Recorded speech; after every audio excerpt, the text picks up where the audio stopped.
Man is the creator of himself. He creates himself by his own efforts.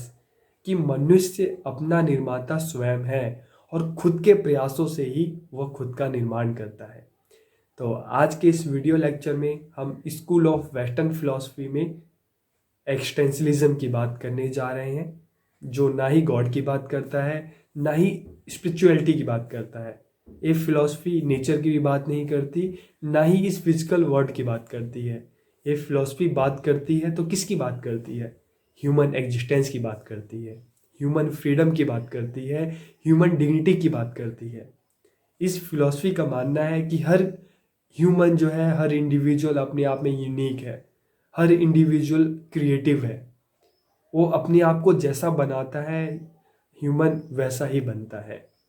तो हमारी कर्मों के लिए हम खुद ही जिम्मेदार हैं, ये फिलॉसफी ऐसा मानती है। तो आज के इस वीडियो लेक्चर में हम एग्जिस्टेंशलिज्म के बारे में पढ़ने जा रहे हैं कि एग्जिस्टेंशलिज्म क्या है, इसका कंसेप्ट क्या है और ये फिलॉसफी कब आई, इसके एम्स एंड ऑब्जेक्टिव क्या क्या हैं, प्रिंसिपल्स क्या क्या हैं, करिकुलम कैसा होना चाहिए, टीचर्स कैसे होने चाहिए, टीचिंग मेथड्स कैसा होना चाहिए और करिकुलम कैसा होना चाहिए। और इस फिलॉसफी का आज के समय में हमारे एजुकेशन सिस्टम में, हमारे एजुकेशन में इसका क्या रिलेवेंस है, इसका क्या यूज है। तो इस वीडियो लेक्चर में हम इन सभी पॉइंट्स पर बात करेंगे। तो आप वीडियो को आखिरी तक देखिए और आपको अच्छा लगे तो आप कमेंट करके ज़रूर बताइए। तो हम स्टार्ट करते हैं। आज के इस वीडियो लेक्चर में हम जो टॉपिक कवर करने वाले हैं, एग्जिस्टेंशलिज्म इन एजुकेशन, शिक्षा में अस्तित्ववाद।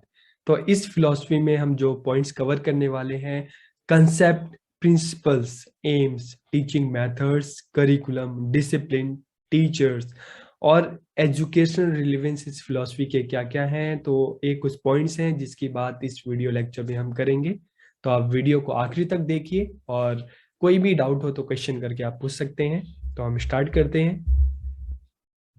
सबसे पहले अगर हम इस फिलॉसफी को जानने की कोशिश करें तो स्कूल ऑफ वेस्टर्न स्कूल की एक फिलॉसफी है जो 19th और 20th सेंचुरी में आई।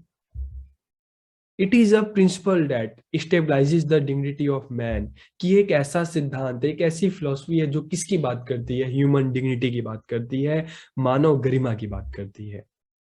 This philosophy beliefs that the man is the creator of himself. कि इस फिलॉसफी का मानना है कि मनुष्य स्वयं का निर्माता है। He creates himself by his own efforts. कि वह अपने प्रयासों से अपने स्वयं का निर्माण करता है। तो हम अपने कर्मों के लिए हम खुद जिम्मेदार हैं। हम जैसा करते हैं वैसा ही हमें मिलता है और वैसा ही हम बनते हैं, इस फिलॉसफी का मानना है। अब देखते हैं कि reasons for the rise of existentialism philosophy, कि इस फिलॉसफी के उदय के क्या कारण थे।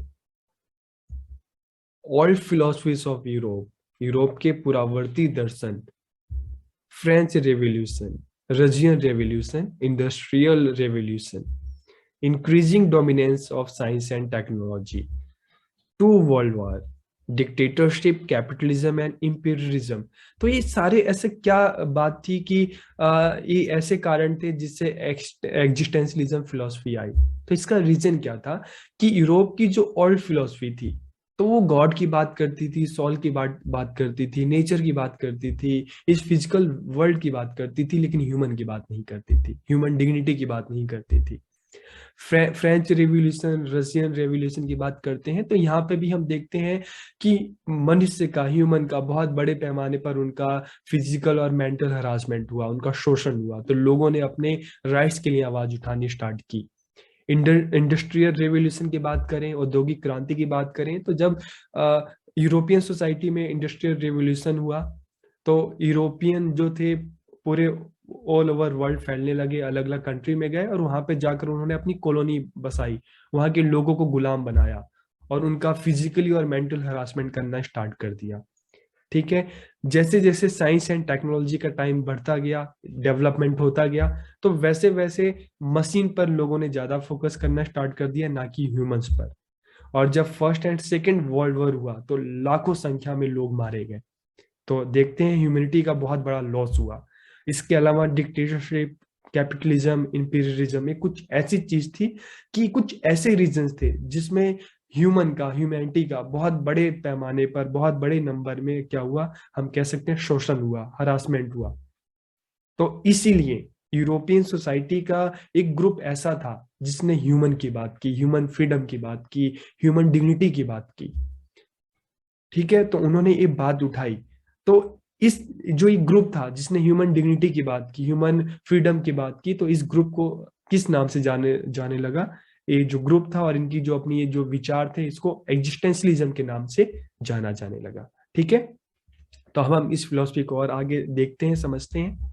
तो कंसेप्ट की अगर हम बात करते हैं, तो it is the study of existence, कि अस्तित्ववाद अस्तित्व का अध्ययन है, और किसके अस्तित्व का, किसके एग्जिस्टेंस का, तो ह्यूमन की। It is the modern philosophy, क्योंकि 19th और 20th सेंचुरी में आई, तो इसलिए एक मॉडर्न फिलोसफी है। It is a philosophy that emphasises individual existence, freedom and choice, कि व्यक्तिगत अस्तित्व, स्वतंत्रता और रुचि पर जोर देती है philosophy. It is the view that human define their own meaning in life, कि फिलोसफी कहती है कि मनुष्य जीवन अपने स्वयं के अर्थ को परिभाषित करता है। Against the principle of traditional philosophy, की यूरोपियन की जो यूरोप की जो ट्रेडिशनल फिलोसफी थी, जैसे मैंने आपको बताया आइडियलिज्म और इस तरह की, तो इसके बिल्कुल अगेंस्ट है। According to them object are simply present and man interpret them, कि इसका मानना है कि जो ऑब्जेक्ट्स हैं, जो वस्तुएं हमारी प्रकृति में, हमारे इस दुनिया में मौजूद रहती हैं, बस ह्यूमन उसको अपनी जरूरत के हिसाब से उसको डिफाइन करता है।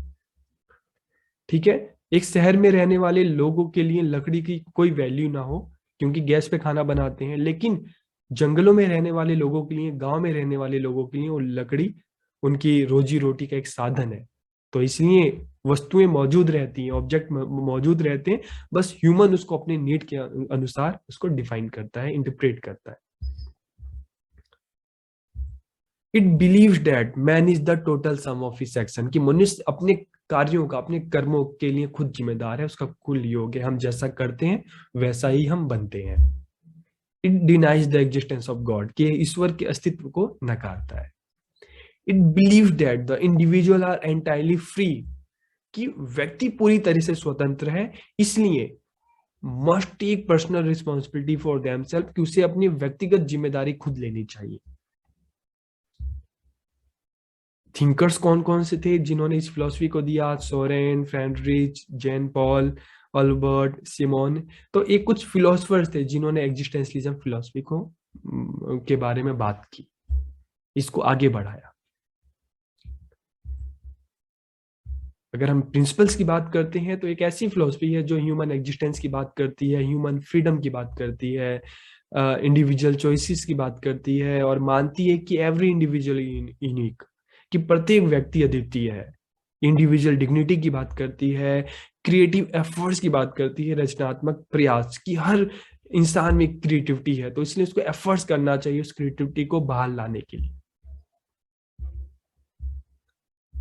The individual is the sole जज of his or her on action, कि व्यक्ति अपने कार्यों के लिए स्वयं जिम्मेदार है। Man is nothing else but what he makes of himself, कि मनुष्य और कुछ नहीं, वो वही है जैसा वो खुद को बनाता है।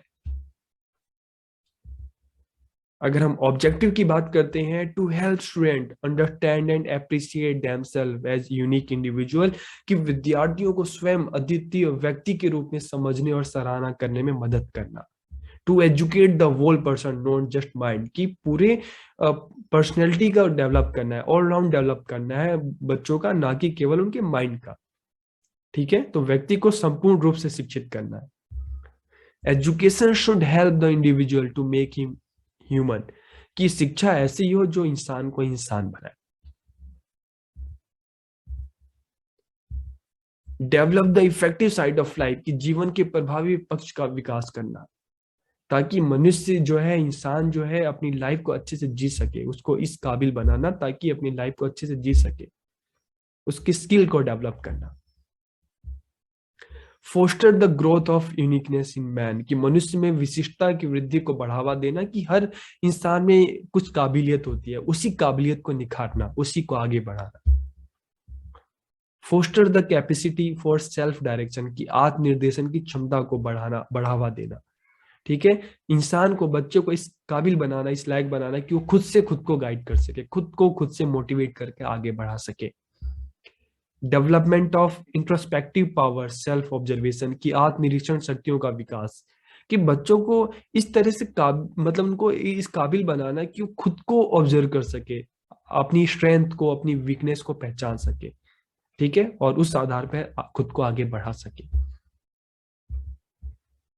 टीचिंग मेथड्स की अगर हम बात करें तो dialogue method, group discussion method, scientific method, question answer method, case study method, ठीक है। तो केस स्टडी क्या होता है, किसी भी इंसान का, किसी भी इंस्टीट्यूट का, जब हम उसकी एक डीप स्टडी करते हैं, उसके बारे में पूरी डिटेल हम उसकी निकालते हैं, उसकी जांच करते हैं, तो उसे केस स्टडी कहते हैं। एक किसी इंडिविजुअल, कोई इंडिविजुअल हो सकता है, कोई ऑर्गेनाइजेशन हो सकता है, तो उसको हम केस स्टडी कहते हैं। Individual attention to every individual, की क्लास में सभी बच्चों पर ध्यान देना, ठीक है, सभी पर इंडिविजुअल अटेंशन देना।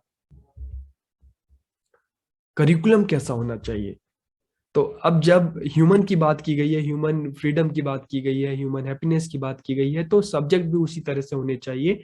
तो कौन कौन से सब्जेक्ट होने चाहिए? Curriculum composed of fine arts, drama, creative expression, literature and philosophy. तो इस तरह के सब्जेक्ट भी होना चाहिए, ठीक है। और जो भी ये सब्जेक्ट हैं, इससे किस चीज का डेवलप किया जाना चाहिए, ठीक है। तो ये इंडिविजुअल की क्या हेल्प करेगा, ठीक है। The humanities are given more emphasis to provide students with various experience that will help unleash their own creativity and self expression, कि इसके थ्रू, चाहे हम बात करते हैं आर्ट्स की, बात करते हैं ड्रामा की, बात करते हैं क्रिएटिव एक्सप्रेशन की, बात करते हैं लिटरेचर की, बात करते हैं, इसके थ्रू जो ह्यूमन है, ठीक है, जो इंडिविजुअल है, उसको, उसकी जो क्रिएटिविटी है वो बाहर आएगी, वो अपने को, खुद को एक्सप्रेस कर सकेगा। तो इसलिए इस तरह के सब्जेक्ट होने चाहिए। Vocational education is seen more as mean of teaching students about themselves and their potential than that of earning a livelihood, कि जो भी बच्चों को वोकेशनल एजुकेशन दी जा रही है, उसको सिर्फ जॉब के रूप में ना दी जाए, बल्कि उसको इस रूप में सिखाया जाए कि बच्चों को बताया जाए कि उससे बच्चे की स्किल डेवलप होगी, और उस स्किल के बेस पर जो स्टूडेंट है अपनी लाइफ को बेहतर बना सकता है। तो इसको जॉब के पर्पज से ना सिखाया जाए, बल्कि स्किल के पर्पज से सिखाया जाए, बताया जाए। Student are given a wide variety of option from which to choose, कि बच्चों के सामने ज्यादा से ज्यादा बच्चों को विकल्प ऑप्शन दिए जाए, जिनमें से बच्चा अपने पसंद के अनुसार से चीजों को चूज कर सके। टीचर्स कैसे होने चाहिए, तो टीचर ऐसा हो, ठीक है, to create an environment in which they freely choose their own preferred way, कि टीचर ऐसा हो जो बच्चों के सामने इस तरह का एनवायरमेंट बनाए, ताकि बच्चा अपनी पसंद से, अपने पसंद के विषयों को चुन सके, एक्टिविटी को चूज कर सके। To relate with the student openly and honestly, कि प्रत्येक विद्यार्थी के साथ खुला और ईमानदारी पूर्ण संबंध हो टीचर का। To help the individual identify they and know himself better, कि बच्चों को, उनको खुद को जानने में, खुद को पहचानने में बच्चों की मदद करना। Encourage the student to work hard, कि विद्यार्थियों को कड़ी मेहनत के लिए प्रोत्साहित करना।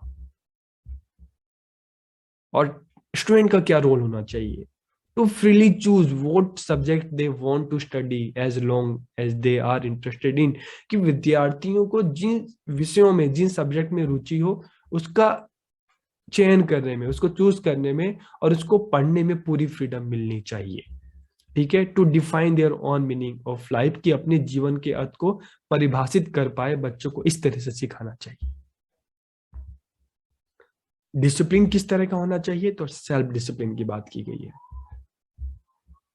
और इसके एजुकेशनल इम्प्लीकेशंस क्या क्या है, मैंस एग्जिस्टेंस की, ह्यूमन एग्जिस्टेंस की बात करता है, मनुष्य के अस्तित्व की बात करता है, फ्रीडम एंड रिस्पॉन्सिबिलिटी, कि ह्यूमन को, ठीक है, बच्चों को फ्रीडम दी जाए, लेकिन बच्चों को अपनी रिस्पॉन्सिबिलिटी भी खुद लेनी है, हर कोई अपने कर्म के लिए खुद जिम्मेदार है। मैन इज नॉट कंप्लीट, कि मानव कंप्लीट नहीं है, बल्कि उसको खुद को कंप्लीट बनाना पड़ता है। Not acceptance of readymade concept, बनी बनाई अवधारणाओं को स्वीकृति नहीं देता। सेल्फ रियलाइजेशन, आत्म अनुभूति की बात करती है फिलॉसफी। चाइल्ड सेंटर एजुकेशन की बात करती है। सेल्फ रियलाइज टीचर की बात करती है कि टीचर सेल्फ रियलाइज होना चाहिए, क्योंकि अगर टीचर सेल्फ रियलाइज नहीं होगा, उसको खुद के बारे में नहीं पता होगा, तो किस तरह से बच्चों को गाइड कर सकता है। तो टीचर इस काबिल हो ताकि बच्चों को जान सके, बच्चों को समझ सके, उनको गाइड कर सके, उनको आगे बढ़ा सके। ऑलराउंड डेवलपमेंट की बात की गई है। तो क्लास, आज के इस वीडियो लेक्चर में हमने एग्जिस्टेंशलिज्म के बारे में पढ़ा, और इसका आज के टाइम में हमारे एजुकेशन में इसकी क्या इम्प्लीकेशंस है उसके बारे में हमने पढ़ा। तो आपको ये वीडियो कैसा लगा, कमेंट करके आप जरूर बताइए। आप सबका बहुत बहुत धन्यवाद।